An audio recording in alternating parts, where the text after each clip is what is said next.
हाय, मैं गुन्नन धार्मिक और आज के श्री राम कथा की कहानी में कैकेयी कुभवन। राम के राज तिलक का शुभ समाचार अयोध्या के घर घर में पहुंच गया। पूरी नगरी में प्रसन्नता की लहर फैल गई। घर घर में मंगल मनाया जाने लगा। स्त्रियां मधुर स्वर में रात भर मंगल गान करती रही। सूर्योदय होने पर नगरवासी अपने अपने घरों को ध्वजा, पताका, बंधनवार आदि से सजाने लगे। हाट बाजारों को भांति भांति के सुगंधित एवं रंग बिरंगी पुष्पों से सजाया गया। गवैये, नट, नर्तक आदि अपने आश्चर्यजनक करतब दिखाकर नगरवासियों का मनोरंजन करने लगे। स्थान स्थान में कदली स्तंभों के द्वार बनाए गए। ऐसा प्रतीत होने लगा कि अयोध्या नगरी नववधू के समान श्रृंगार कर राम के रूप में वर के आगमन की प्रतीक्षा कर रही है।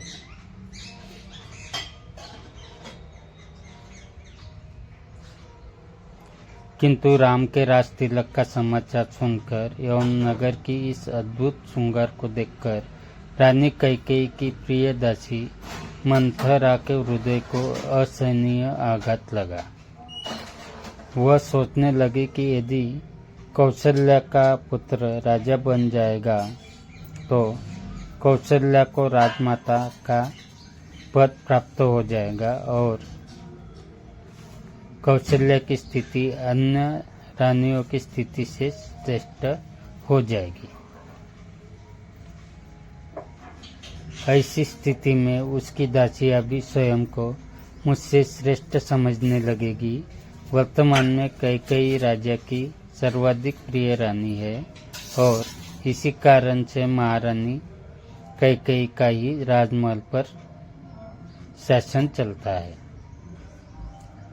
कैकेयी की दासी होने का श्रेय प्राप्त होने के कारण राजप्रासाद की अन्य दासियां मेरा सम्मान करती है। यदि कौशल्या राजमाता बन जाएगी तो मेरा यह स्थान मुझसे छीन जाएगा। मैं यह सब कुछ सहन नहीं कर सकती, अतः इस विषय में अवश्य ही मुझे कुछ करना चाहिए।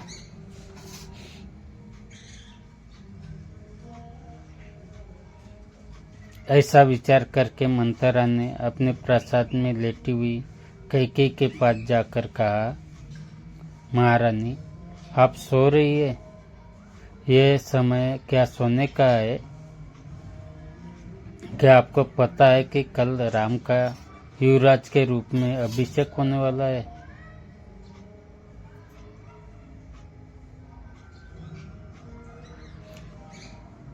मंथरा के मुख से राम के राजतिलक का समाचार सुनकर कैकेयी को अत्यंत प्रसन्नता हुई। समाचार सुनने की खुशी में कैकेयी ने मंथरा को पुरस्कार स्वरूप एक बहुमूल्य आभूषण दिया और कहा, मंथरे, तू अत्यंत प्रिय समाचार लेकर आई है। तू तो जानती है ही है कि राम मुझे बहुत प्रिय है। इस समाचार को सुनाने के लिए तू यदि और भी जो कुछ मांगेगी तो मैं वह भी तुझे दे दूंगी।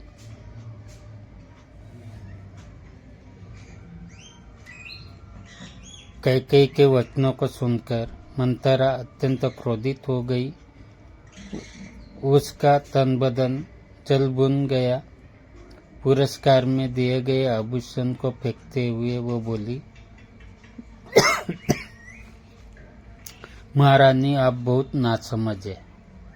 स्मरण रखिए कि सौत का बेटा शत्रु के जैसा होता है। राम का अभिषेक होने पर कौशल्या को राजमाता का पद मिल जाएगा और आपकी पदवी उसकी दासी के जैसी हो जाएगी। आपका पुत्र भरत भी राम का दास हो जाएगा। भरत के दास हो जाने पर आपकी बहू को भी एक दासी की ही पदवी मिलेगी।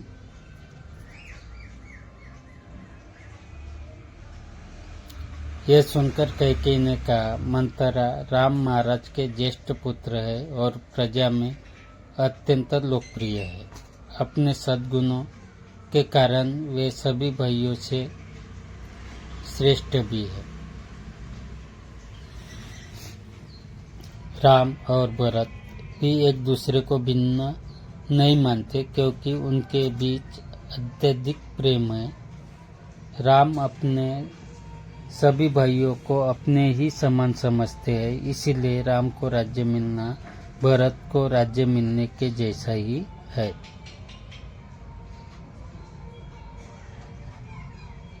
ये सब सुनकर मंथरा और भी दुखी हो गई। वह बोली, किंतु महारानी, आप यह नहीं समझ रही है कि राम के बाद राम के पुत्रों को ही अयोध्या का राज सिंहासन प्राप्त होगा तथा भरत को राज परंपरा से अलग होना पड़ जाएगा। ये भी हो सकता है कि राज्य मिल जाने पर राम भरत को राज्य से निर्वासित कर दे या यमलोक ही भेज दे।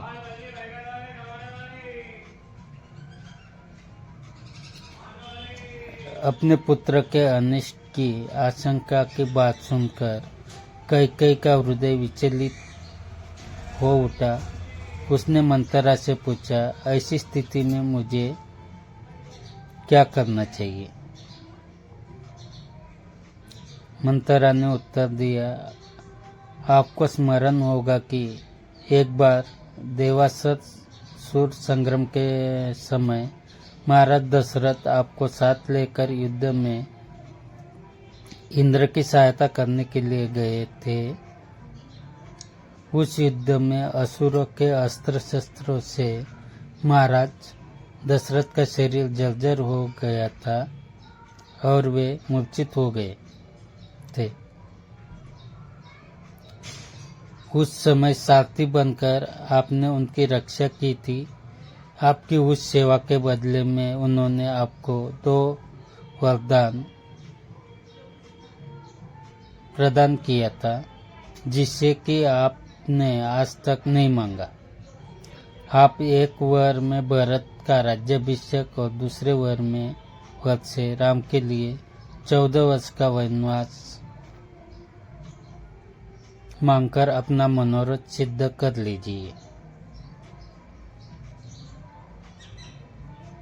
शीघ्रातिशीघ्र आप मलिन वस्त्र धारण कर कौप भवन में चले जाइए।